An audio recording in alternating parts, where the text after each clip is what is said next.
Bonjour à tous et bienvenue dans Parlement Hebdo, 45 minutes d'actualité politique et parlementaire. Bonjour Mickaël. Bonjour Katia. Et c'est une semaine marquée par l'annonce surprise de Jean-Marc Ayrault. Le Premier ministre veut remettre à plat la fiscalité en fusionnant par exemple l'impôt sur le revenu et la CSG. Il consultera les parlementaires et les partenaires sociaux dans les prochains jours. Les maires de France réunis pour leur congrès annuel, colère fiscale, grogne sur les rythmes scolaires, inquiétude sur les finances des collectivités locales. Jean-Marc Ayrault s'est voulu rassurant, mais les élus ont le blues à 4 mois des élections municipales. Et puis le plus de l'hebdo avec un nouveau thriller politique, 1974, mort de Georges Pompidou, Valéry Giscard d'Estaing nomme Jacques Chirac Premier ministre. Très vite, les relations entre les deux hommes se compliquent entre haine, admiration et incompréhension. La rupture, c'est le titre de ce téléfilm diffusé sur France 3. Et pour développer toute cette actualité, bonjour Henri Guénaud. Bonjour. Je le rappelle, ancien conseiller spécial de Nicolas Sarkozy, député UMP des Yvelines. Vous connaissez la tradition, on va écouter ce que les parlementaires pensent de vous et puis bien sûr, on réagira à tout ça juste après. Écoutez. Henri Guénaud, la République, la France et le gaullisme. Plume, républicain, actif. Je pense qu'il cherche à comprendre l'avenir de la France, mais en s'arrêtant dans le passé. Je pense qu'il a une bonne connaissance de l'histoire et il faudrait davantage s'appuyer sur cette réalité de l'histoire pour se projeter dans l'avenir. Une pensée, la volonté, une forme de courage aussi. Henri Guénaud, c'est quelqu'un de déterminé, quelqu'un d'un peu atypique et quelqu'un aussi de sympathique quand on le connaît davantage parce qu'il a besoin d'être mieux connu, je pense. Ouais, que des éloges, Henri Guénaud, presque. En tout cas. C'est plutôt gentil. Je remercie mes collègues d'être aussi indulgents à mon égard. Moi, j'entends beaucoup de travailleurs et je voudrais savoir si vous êtes ambitieux aussi. Oui, bien sûr. Oui. J'ai toujours été ambitieux, mais si on n'est pas ambitieux, on ne fait pas de politique. La politique, c'est quoi? Sinon l'ambition de peser sur l'histoire, de changer le monde, de changer la société. Ça peut être aussi à titre personnel. Ça va de pair. La politique, c'est l'ambition incarnée. C'est quoi votre prochaine ambition? 2015 et régionale? Pour l'instant, je n'ai pas de... On vous prête cette ambition? Non, on me prête ambition. Il y a un entrefilet qui sort de je ne sais où dans un journal, dans le Parisien. Donc, vous démentez? Je dément pour l'instant avoir aucun objectif électoral dans les mois et les années à venir. Mais nous verrons ce que seront les circonstances. Voilà. Pour l'instant, c'est une question que je ne me pose pas. Il y a aussi le mot plume qui revient. Vous aimez écrire, Henri Guénaud? J'écris dans la douleur. Mais je pense qu'on ne peut pas préciser une pensée, on ne peut pas donner une forme à une pensée, en tout cas moi, si on ne l'écrit pas. Voilà. Alors on va en parler tout à l'heure, mais d'abord on va revoir les temps forts de la semaine et retour d'abord sur un mauvais anniversaire pour l'UMP.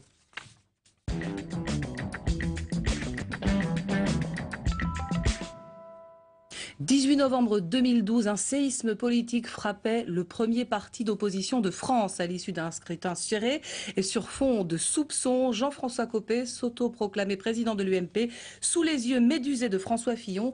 Aujourd'hui, le parti cherche toujours son chef et sa voix, Louis Sibille. La première bougie vient d'être soufflée et force est de constater que l'UMP de Jean-François Copé balbutie encore. Alors que le gouvernement est au plus bas dans l'opinion, l'opposition peine à en profiter. Selon un sondage IFOP paru hier, 74% des Français estiment que l'UMP ferait moins bien, ou ni mieux ni moins bien, que l'actuel exécutif socialiste. La guerre des chefs a laissé le parti en crise. La situation n'est pas idéale, loin de là, mais c'est une situation qui permet de travailler, de se préparer pour les élections municipales notamment, de préparer un projet, d'avoir une vraie direction. Aucun véritable gagnant de cette guerre. Jean-François Copé est jugé par les Français comme arrogant et arriviste, selon un autre sondage. De son côté, François Fillon peine à exister médiatiquement et commet des maladresses de communication. Je pense que François Fillon n'a pas envie d'être systématiquement sur les médias et ça n'est pas son rôle. Je crois qu'encore une fois, ce qu'il faut, c'est que l'on travaille, que l'on propose, que l'on réfléchisse et qu'on donne une alternative. Avec les partis centristes qui se réunifient et un Front National qui marque des points, l'UMP pourrait ne plus être le centre de gravité de la droite. Le grand débat de fond, c'est le choix entre la lepénisation croissante des idées de l'UMP, ligne tout soutenue par Jean-François Copé, ou la ligne gaulliste de rassemblement par-dessus les clivages et les coteries face à la crise et pour sauver le pays face à ce que fait la gauche. Les élections municipales en 2014 seront le prochain curseur pour savoir si oui ou non l'UMP est toujours le premier parti d'opposition. Alors Henri Guénaud, un an après, les difficultés sont toujours là. Y a-t-il encore quelqu'un pour diriger, mais aussi incarner l'UMP ? Alors diriger, oui, l'UMP, elle est présidée par Jean-François Copé, puisque tout le monde a accepté le résultat des élections de l'année dernière. Donc on a un président, on n'a toujours pas renouvelé les autres instances, et je pense qu'il va falloir le faire après les municipales. Ça pose quand même un petit problème de fonctionnement quotidien et de légitimité de ces instances. Mais auprès des Français interrogés, ce n'est pas si clair. Après le sondage... Non, attendez, il y a un président à l'UMP. Ça ne veut pas dire que l'UMP aujourd'hui soit incarnée, ça ne veut pas dire qu'elle ait trouvé un fédérateur, ça ne veut pas dire qu'elle soit audible ou compréhensible. Mais souvenez-vous de l'état dans lequel était le Parti socialiste un an et demi après les élections de 2007. Souvenez-vous de Madame Royal menaçant de traîner Madame Aubry devant les tribunaux. Vous savez, un parti qui a subi des échecs électoraux de cette nature, qui se trouve en plus confronté à la crise économique, sociale que nous traversons et qui oblige à une remise en cause de toutes les idées anciennes. Et forcément, on traverse une période de crise et de remise en cause pour lui-même. Mais est-ce que l'UMP a le temps, vu les échéances qui sont quand même assez rapprochées, de cette remise à plat? Oui, mais c'est une réalité, c'est tout. Ça ne sert à rien de se poser la question de savoir si elle a le temps. Aujourd'hui, qu'est-ce que constatent les Français? Qu'est-ce que constatent d'ailleurs les militants de l'UMP, les élus? C'est que le départ de Nicolas Sarkozy a laissé un vide profond. Et ce vide n'est pas rempli. Personne à lui tout seul ne peut remplir ce vide. Et en plus, l'UMP est un parti qui est composé de plusieurs familles politiques, de sensibilités très différentes, ancrées dans l'histoire, et a besoin d'un fédérateur. C'est d'ailleurs la logique de la Ve République. Henri Guénaud, deux petites questions rapidement aussi sur l'UMP. Seriez-vous prêt à gouverner dès demain matin s'il le fallait? Ma conviction est que s'il fallait gouverner, eh bien nous irions gouverner, mais que nous ne sommes pas prêts aujourd'hui. Nous n'avons pas achevé notre reconstruction, ni politique, ni intellectuelle, ni morale, pour être sûr d'affronter le mieux possible la crise actuelle. Voilà, je le dis très à la fois avec un peu de tristesse, mais beaucoup de réalisme. Il faut que nous en soyons conscients. Et d'ailleurs, je pense qu'il serait absurde que les échéances, pas du tout bon pour le pays non plus, que les échéances soient bousculées. Donc, par quoi doit commencer cette...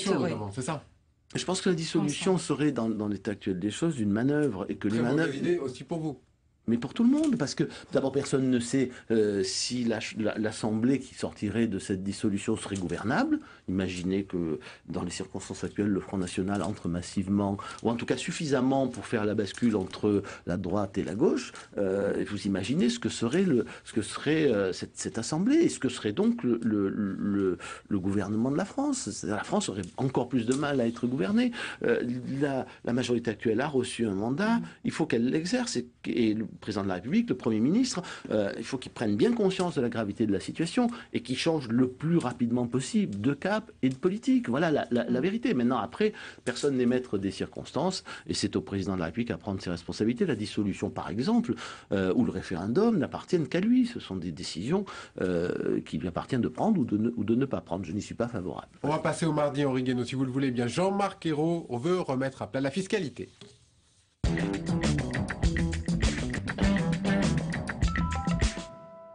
Et Jean-Marc Ayrault a donc pris tout le monde de court, annonçant une grande réforme fiscale, annonce faite au moment même où le budget 2014 était adopté à l'Assemblée, 320 voix pour, 242 contre. Cette fois, aucune voix de la gauche n'a manqué.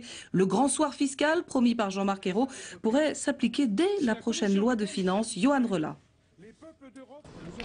À la sortie du Conseil des ministres, la fiscalité n'était clairement pas le sujet le plus porteur du moment. Avant la victoire, qu'est-ce qu'on leur a mis sur le dos? La victoire est toujours possible. Ça va se passer à côté de la Guyane. Vous allez voir dans quel état ils vont revenir. Ministre de l'économie en tête, la sélection gouvernementale avait choisi de filer la métaphore footballistique. C'est une leçon aussi aux pessimistes, à ceux qui pensent que c'était foutu. D'ailleurs, les mêmes qui, la veille, disaient « bon, l'équipe de France, elle est nulle ». Sur le terrain fiscal, pas question de dévoiler son plan de jeu. Le match commence à peine. Est-ce que vous avez évoqué la remise à plat de la réforme fiscale ce matin au Conseil des ministres? En quelques mots, ça a été fait. En zone mixte pourtant, l'information est aussitôt confirmée par la porte-parole du gouvernement. La remise à plat de la fiscalité a bien fait partie des débats. Et sur le sujet, le sélectionneur Hollande a félicité le capitaine Ayrault pour son action offensive. Le président de la République a qualifié cette initiative de très utile. Ces discussions qui ont pour ambition, au fond, de remettre davantage de lisibilité, d'efficacité, de justice dans notre système fiscal. Prudence, car les premiers arbitres de la réforme seront les partenaires sociaux. La rencontre se jouera à domicile à Matignon lundi et mardi prochain. Tout sera sur la table, a promis le Premier ministre. L'équipe adverse a du mal à y croire. C'est pas parce qu'on prend de mauvaises décisions à un moment donné qu'on doit tout d'un coup changer de pied pour appeler à un vaste débat. C'est pas le sujet. Le sujet, c'est quelle politique économique et sociale cohérente et stable pour la France. Là-dessus, on attend toujours une réponse. Moi, ce que je crains, c'est que cette grande réforme fiscale, elle annonce une augmentation généralisée des impôts. Et ça, les Français n'en veulent plus, ils n'en peuvent plus. Sur le dossier, Jean-Marc Ayrault a pour l'instant réussi le sans faute, satisfaire tous les supporters de sa majorité. Mais sur les impôts, le Premier ministre s'apprête à jouer le match de barrage le plus décisif de sa carrière. Un match dont dépendra, comme pour Didier Deschamps, la reconduction de son contrat. Alors cette réforme fiscale, le coup politique de la semaine, on en parle tout de suite dans le Zoom.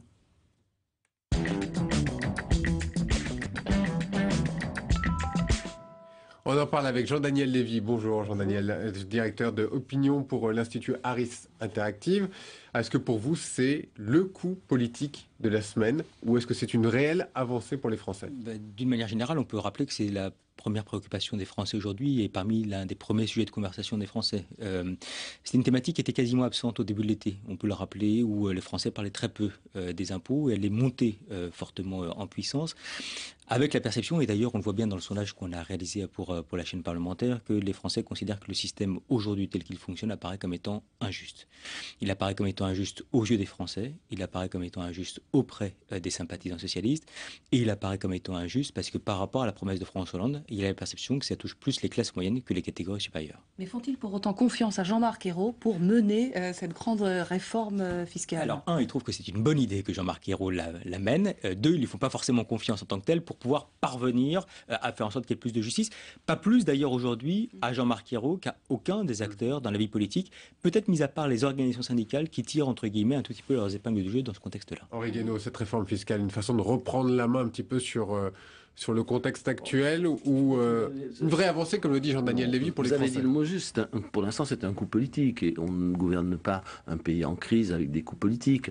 Car enfin, depuis que la majorité est là, on ne cesse de rendre plus compliqué, plus incompréhensible le système fiscal. Puis tout d'un coup, on découvre que il faut que tout ça se change. Alors, la réforme annoncée, c'est quoi? Une remise à plat, c'est pas une réforme.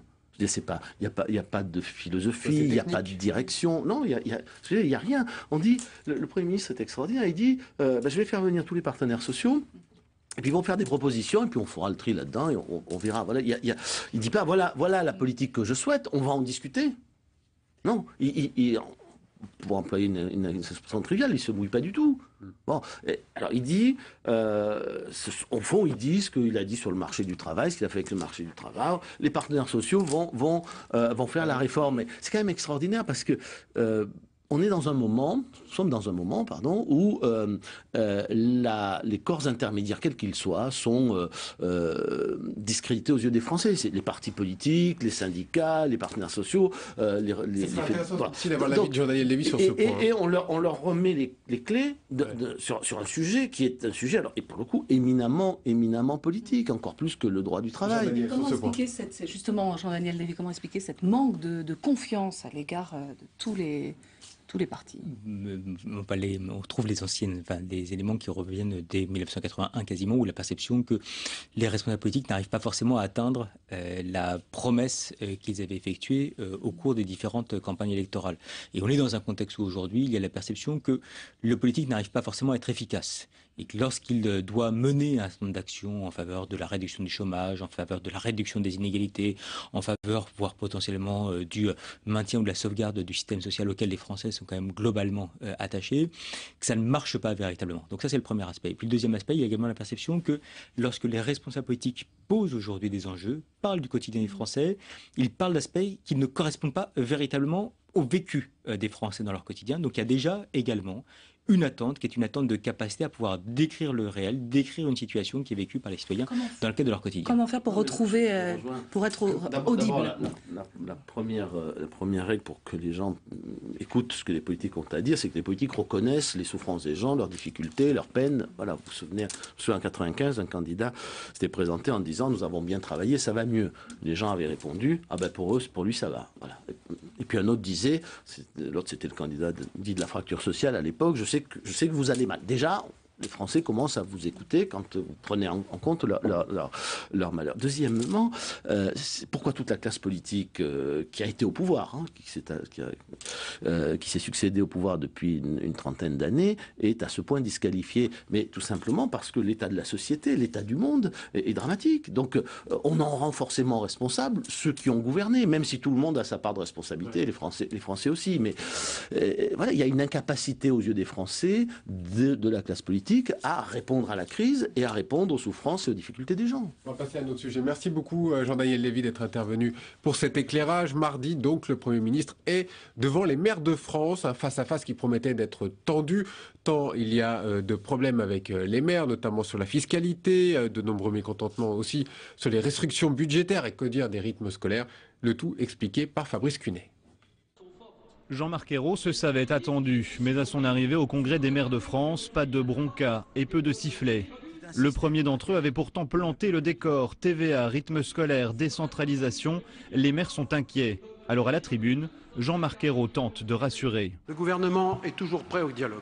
L'immobilisme, c'est le déclin.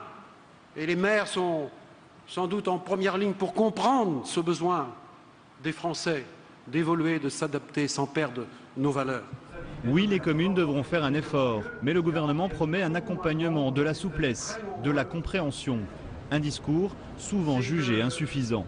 Je dirais parole, hein. C'est un peu ce à quoi on s'attendait. J'aurais voulu qu'il annonce des choses concrètes sur la réforme scolaire, sur les normes, les difficultés que rencontrent les communes aujourd'hui. Là-dessus, non. Face aux 11 000 maires réunis en congrès, la marge de manœuvre de Jean-Marc Ayrault était réduite dans un contexte économique tendu. Le Premier ministre a surtout joué sur la corde sensible, mais le gouvernement le sait, de la Bretagne à la Corse, cette corde est fragile. Voilà, de la Bretagne à la Corse, la colère gronde, parole, pas d'annonce concrète. Visiblement, les élus n'ont pas été convaincus. Et en même temps, est-ce que, dans le contexte actuel, l'État a encore quelque chose à promettre, notamment financièrement, aux collectivités locales ? Oui, alors d'abord, vous voyez pourquoi la classe politique est disqualifiée, c'est parce qu'elle parle pour rien dire, trop souvent. Donc c'est vrai pour le Premier ministre. Non, mais trop de discours pour ne rien dire. On peut faire des discours pour dire quelque chose. Il me semble que chez la plupart des responsables politiques, pas tous évidemment, mais la plupart des responsables politiques, il n'y a pas une prise de conscience suffisante de la gravité de la situation dans laquelle nous nous trouvons. Mais moi, je suis pas. On va pas refaire là en 2 minutes un discours de 3 quarts d'heure. Mais moi, je pense qu'il faut que le politique apprenne, et c'est compliqué, à aller chercher les causes des maux qui nous assaillent. Quand l'élu que vous avez interrogé dit, par exemple, les normes. Bon, mais les normes, ça ne va pas s'arranger simplement parce qu'on va décider de faire une loi de simplification. Il faut essayer de comprendre d'où ça vient, ce qui se passe avec l'Europe, ce qui se passe avec le renoncement politique qui consiste à tout laisser à la bureaucratie, à tout laisser. Oui, mais c'est très important. Ce sont des remises en cause très profondes, très profondes. C'est un discours de vérité. Pourquoi on augmente? C'est un discours de transgression et de remise en cause de tout ce qui nous a conduit à la société et au monde dans lequel nous vivons, qui est invivable. Voilà. Les maires ont-ils raison d'être en colère ? Oui, bien sûr, ils ont raison. Oui. Ils ont raison pour plusieurs raisons. D'abord parce que on en fait la variable d'ajustement de toutes les politiques d'austérité, de toutes les politiques d'ajustement. Bon, c'est pas supportable. Il y a une insécurité maintenant qui est très grande. Ils ne savent plus selon quelles règles ils seront gouvernés. Puis un jour, on leur annonce les rythmes scolaires. Le lendemain, on change leur fiscalité ou leur dotation. Bon, ça, c'est la première chose. La deuxième, c'est que leur statut est devenu un statut insupportable, de précarité, matériellement et moralement. Il est insupportable. En plus, ils sont assaillis par les juges. L'État ne sait pas leur parler. Hein? L'État ne sait pas leur parler. C'est pas que l'État ne sait pas seulement leur parler, c'est que l'État aujourd'hui ne remplit plus son rôle. Ouais. La France est un pays qui a été construit par l'État. La société a été construite par l'État. Si l'État, comme c'est le cas aujourd'hui, après une dérive de 30 ou 40 ans, s'abaisse autant, a une autorité, une légitimité aussi contestée qu'elle l'est aujourd'hui, c'est tout se défait. Et on voit la France se défaire. Vous parliez tout à l'heure des provinces. Enfin, on voit revenir les régionalismes dans ce qu'ils ont de pire. On voit les communautés, les quartiers, les territoires, les classes sociales. La France est en train de voir ressurgir toutes les fractures, toutes les divisions contre lesquelles elle s'est construite. Voilà, c'est donc extrêmement grave. Où est la prise en compte et la prise de conscience de la gravité de cette situation, et où est-ce qu'on en tire les conséquences dans le discours, par exemple, de M. Hérault devant les maires ou dans les discours du président de la République? Vous parliez des statuts, et c'est très important, le statut de l'élu d'ailleurs. Mercredi, l'Assemblée nationale s'est penchée sur le statut des cumulards.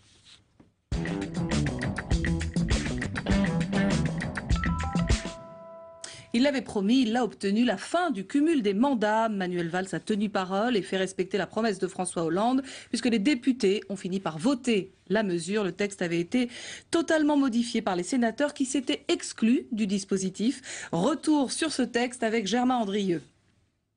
C'était l'une des 60 promesses de François Hollande et un avertissement clair de Manuel Valls à la tribune. Le projet de loi sur le non-cumul des mandats doit être adopté à l'Assemblée et sans aucune exception pour les sénateurs.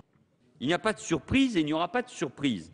Cette loi, oui, conformément à l'engagement du président de la République, devra s'appliquer à tout le monde en même temps et dans les mêmes conditions. Il n'y aura pas de surprise parce que chacun aura le temps de se préparer, de prendre sa décision. Chaque élu en situation de cumul aura donc la possibilité de préparer sereinement cette échéance et conservera sa liberté de choix en pouvant aller au terme de chacun de ses mandats actuels.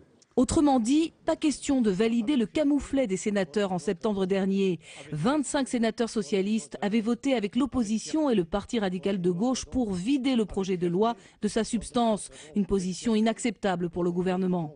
La position adoptée par le Sénat en première lecture était inconciliable avec le texte très largement adopté par l'Assemblée nationale en première lecture le 9 juillet dernier, tout en approuvant le principe de l'interdiction du cumul avec les fonctions exécutives locales pour les députés et pour les députés européens.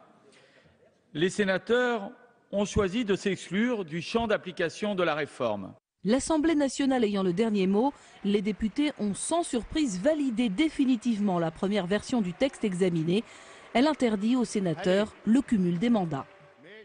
Alors Henri Guénaud, lors de la discussion à l'Assemblée, il y avait très peu d'élus UMP présents. La droite a un peu joué à fantomas. Visiblement, les élus avaient la tête ailleurs, peut-être déjà au municipal. Est-ce que ce n'est pas une démonstration par l'absurde de l'utilité de l'interdiction du cumul des mandats? Non, ça n'a rien à voir. Simplement, à l'Assemblée nationale, et vous le savez très bien, la majorité n'accepte jamais aucun amendement, surtout sur une réforme de principe comme celle-ci. Voilà, donc il n'y a pas de discussion, en vérité. Moi, je suis totalement opposé à ce genre de loi, à ce genre d'interdiction. D'ailleurs, j'espère que l'opposition mettra à son programme d'alternance l'abrogation de cette loi. Voilà, en tout cas, c'est ma position. Pourquoi mais parce que c'est aux électeurs de décider. Il faut arrêter une bonne fois pour toutes de décider à leur place. Si les électeurs considèrent que quelqu'un fait bien, remplit bien plusieurs mandats, et pourquoi un, pourquoi deux, pourquoi trois, il y a des gens qui sont capables de faire 4 mandats, de remplir 4 mandats très bien, et d'autres incapables d'en remplir un. Bon, mais c'est aux électeurs de décider. Et donc, dans 3 ans, si vous revenez au pouvoir, vous voulez abroger? Je ne sais pas ce que vous décideront mes amis, ce que décidera l'opposition d'ici là. Moi, à titre personnel, je suis pour l'abrogation de cette loi. Je suis d'ailleurs pour l'abrogation de toutes les règles qui empêchent les électeurs de décider et de choisir ce qu'ils ont envie de choisir. Voilà. La déontologue de l'Assemblée nationale propose de réduire de 40% l'indemnité des éventuels cumulards. Qu'est-ce que vous en pensez? Oui, je voudrais juste... Quand on aura fait une assemblée uniquement de professionnels qui ne seront plus enracinés nulle part, je pense qu'on n'aura pas fait faire un grand progrès à la République. Quant à l'histoire de la déontologie, là aussi, ça suffit. Arrêtons. Arrêtons. Non, les députés, non, les parlementaires, non, les élus, les maires, non plus, ne jouissent pas de privilèges exorbitants.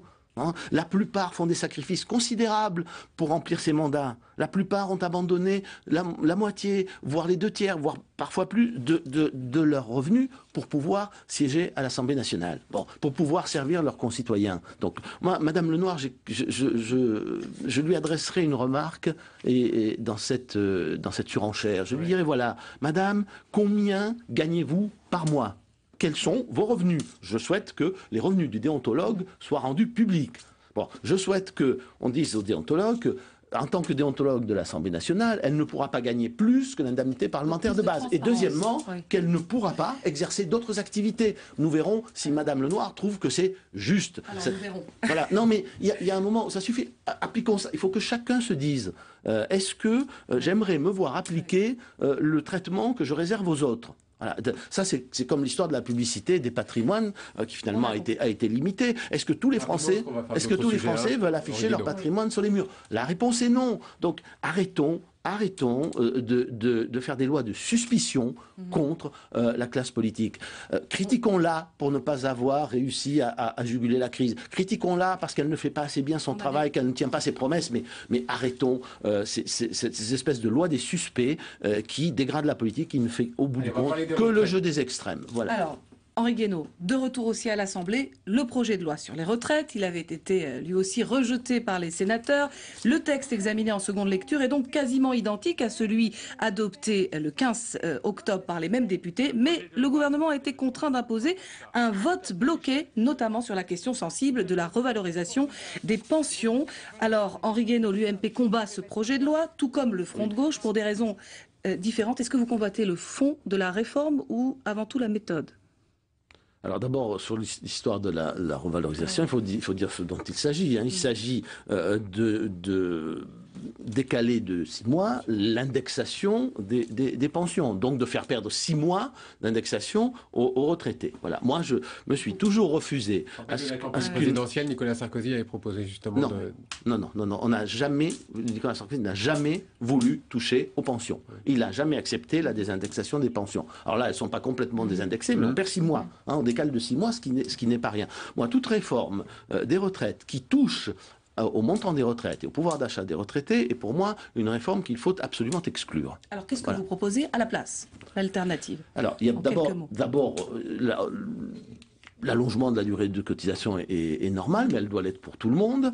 Et probablement n'échapperons-nous pas au recul de l'âge de départ en retraite, même si il a des conséquences un peu injuste sur une certaine partie de la population. Mais il faut bien comprendre que la solution du problème des retraites, comme celle de l'assurance maladie, comme celle de la sécurité sociale en général, comme celle de tous nos comptes publics, ne tient pas simplement dans la réforme, pas seulement dans la réforme des retraites ou de l'assurance maladie. C'est un problème macroéconomique, c'est un problème de politique économique. Tant que vous aurez des millions de chômeurs, tant que vous aurez des millions d'exclus, tant que la société et l'économie seront dans cet état, vous ne pourrez pas avoir des comptes ni sociaux, ni des comptes publics en ordre. Voilà. Le problème est qu'il y a aujourd'hui un nombre de plus en plus réduit de gens qui travaillent pour entretenir un nombre de plus en plus grand de gens qui ne travaillent pas, pour des bonnes ou de mauvaises raisons. Il y a les chômeurs qui n'y sont pour rien, il y a les gens qui font des études, les jeunes qui font des études plus longues, il y a l'allongement de la durée de cotisation. Il faut une politique globale qui permette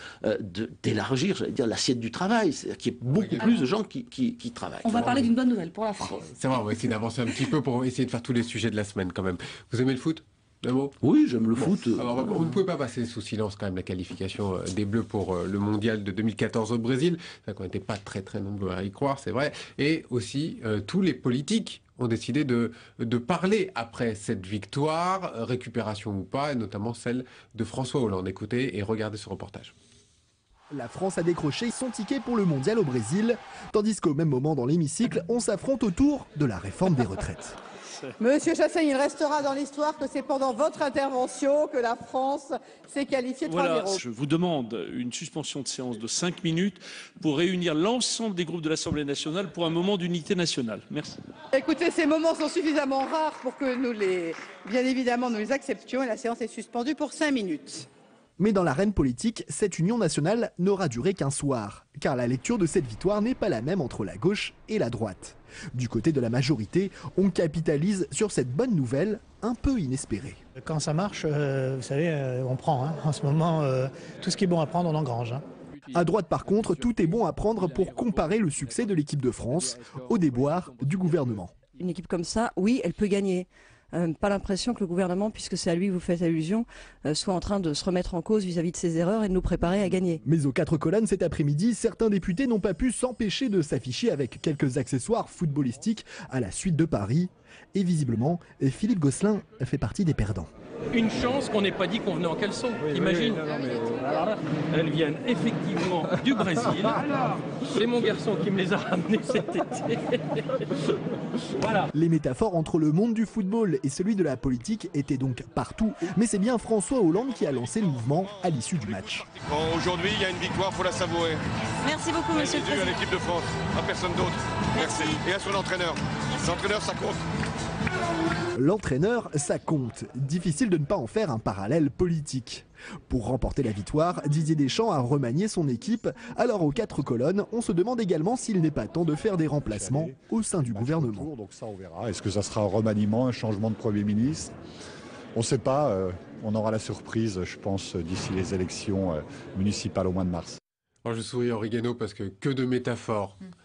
Même François Hollande, que ce soit les députés, également salle des 4 colonnes.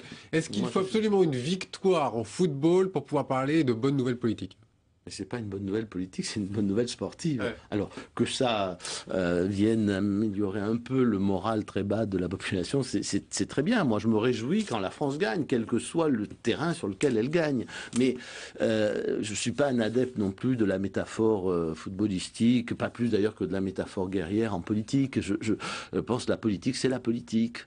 Voilà, donc c'est pas ça qui ça ne crée pas des emplois, ça ne permet pas d'améliorer la justice sociale. Et les footballeurs français qui ont chanté la Marseillaise à tue-tête, ça vous a plu ça ? Ça me plaît toujours quand on chante la Marseillaise.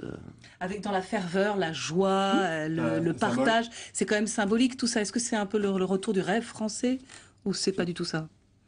Nous verrons. Pour l'instant, c'est un peu, j'allais dire, c'est un peu prématuré. C'est encore peu tout de même. Bon, mais quand tout le monde chante la Marseillaise et agite un drapeau français, moi, j'en suis très heureux. J'aimerais que ça soit le cas dans beaucoup de domaines, voilà, en économie, en matière culturelle, etc. Là aussi, pour faire passer un petit message politique aussi. Alors, on va passer au jeudi avec le blocus aux portes de Paris.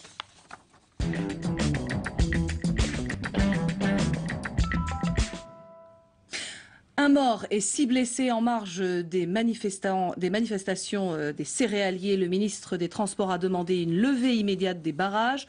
Le mouvement était organisé à l'appel de la Fédération des exploitants agricoles d'Île-de-France, objet de la colère, notamment la redistribution des aides de la politique agricole commune. Écoutez ces réactions de céréaliers. C'est face au blocage de Stéphane Le Foll, notre décevant ministre.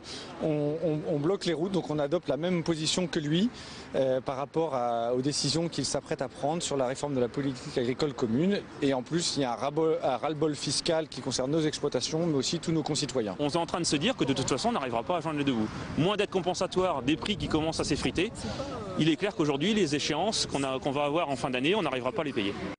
Alors, ont-ils raison d'être en colère? Est-ce que le gouvernement, l'actuel et le précédent, auraient dû anticiper cette modification de la politique agricole commune? Ils ont leur raison, comme la plupart des catégories de Français. Ce que je constate dans cette affaire, c'est que la question européenne est posée. Voilà, la question du fonctionnement de l'Europe, des directions qu'elle prend, elle est posée. Et elle est posée pour beaucoup de catégories, presque toutes les catégories sociales de notre pays et des autres pays européens. L'Europe est un problème? Mais ça devient un problème, ça ne peut pas continuer comme ça. Je dis, il va falloir la réorienter, il va falloir la réformer, mais on ne peut pas continuer de cette façon, on ne peut pas continuer dans cette direction. Regardez ça, la politique monétaire ne peut pas continuer d'être ce qu'elle est, on ne peut pas ne pas avoir de politique commerciale, on ne peut pas détruire la politique agricole commune et rien mettre à la place. On ne peut pas avoir de politique industrielle, avoir la politique de la concurrence absolument folle qui est celle de l'Union européenne. Voilà, il faut peut-être remettre à plat les problématiques des Français. Il faut peut-être remettre à plat la fiscalité, il faut aussi remettre à plat la manière dont nous construisons l'Europe et notre rapport au reste du monde. Les futures élections européennes, ça.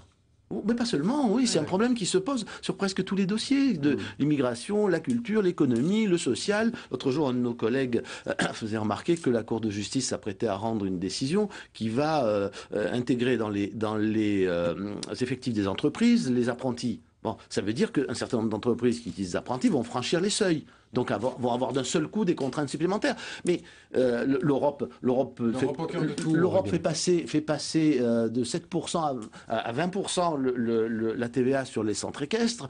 Toute la filière équestre est menacée. Ils sont aussi responsables. Il n'y a pas que l'Europe. C'est très facile aussi d'accuser l'Europe de tous les maux.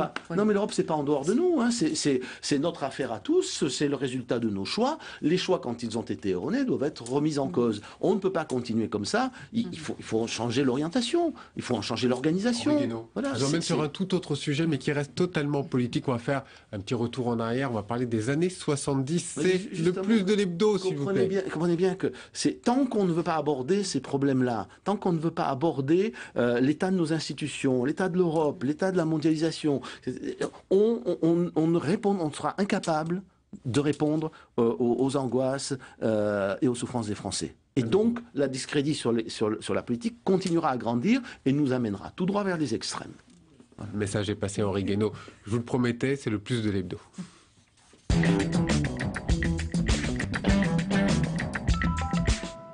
On va parler d'un téléfilm qui sera diffusé sur France 3 le 26 novembre prochain. Un nouveau thriller politique construit sur une période qui a marqué la droite française et la Ve République. Des relations très compliquées entre Valéry Giscard d'Estaing et Jacques Chirac. Le tout résumé par Simon Barbary. Un soir d'avril 1974, le président de la République Georges Pompidou meurt brutalement. Le jeune Jacques Chirac, considéré par les proches du défunt comme l'héritier du gaullisme, se voit proposer le poste de Premier ministre par le nouveau président Valéry Giscard d'Estaing. Une nouvelle ère vient de s'ouvrir. J'ai promis le changement aux Français. Je veux une France moderne, mais je ne la ferai pas sans vous. Je vous demande de bien vouloir accepter d'être mon Premier ministre. Le tempérament, les goûts, les convictions, les stratégies, tout oppose les deux hommes et les conduisent à la rupture après 2 ans de collaboration. La rupture, c'est le titre de la fiction diffusée la semaine prochaine sur France 3. Jamais dans la caricature, toujours dans l'incarnation, les scénaristes brossent un portrait édifiant de cette période troublée pour la droite française. Les Français ne sont pas stupides. S'il faut donner une majorité à leur nouveau président, ils la donneront. Mais cette majorité, je l'ai. Elle a besoin d'être apaisée. Et c'est pour cela que je veux Chirac. Les gaullistes historiques lui en veulent. Il n'en sera que plus heureux d'être avec nous. Et puis, comme d'habitude, les gaullistes suivront. Divergence idéologique, haine personnelle et omniprésence des entourages, la vie politique d'hier n'a décidément pas pris une ride. Patrice Duhamel, bonjour. Vous êtes l'un des écrivains, l'un des auteurs de cette fiction. Pourquoi d'ailleurs pas un documentaire et pourquoi ce film, ce téléfilm qui sera complémentaire. Il y a eu des documentaires sur cette période. L'avantage de la fiction politique, quand elle est basée sur des événements réels, ce qui est le cas dans cette fiction, c'est qu'on est au plus près des personnalités, qu'on est au plus près des coulisses et qu'on peut traiter toute une série de choses qu'il serait difficile de traiter dans un documentaire. C'était vraiment la haine entre les deux? Ah oui. C'était la haine au bout de quelques mois. J'ai bien vécu cette période. On est passé en quelques jours du malentendu à l'incompréhension, de l'incompréhension au divorce et du divorce à la haine. Et 2 ou 3 jours après la nomination de Chirac, au moment de la formation du premier gouvernement, il y a déjà des désaccords, ce qui est quand même, Henri Guénaud doit le savoir, relativement rare. Ce qui est intéressant, pourquoi on a choisi ça? Parce que c'est un peu fondateur de l'histoire de la droite depuis 40 ans, parce que c'est une page d'histoire inédite. Non, mais elle est inédite. C'est la première fois depuis 1958 qu'un Premier ministre décide de claquer la porte lui-même. Et puis on a des fauves politiques, à la fois les deux héros et puis les entourages, sur les personnages romanesques. Est-ce que l'histoire continue, Henri Guénaud, aujourd'hui? L'histoire, elle est faite avec des hommes, donc avec des passions, avec des haines, avec des rancœurs, avec des amours, avec des... Ça se construit toujours sur une guerre de chefs. Pourquoi c'est le seul à avoir quitté, avoir claqué la porte? C'est aussi parce que son parti n'était pas celui du président. Sinon, des haines, des rancœurs, des incompréhensions, il y en a eu avant. Rappelez-vous Chapon-Pompidou, il y en a eu après. Pompidou-De Gaulle à la fin, mais ça a pris plus de temps.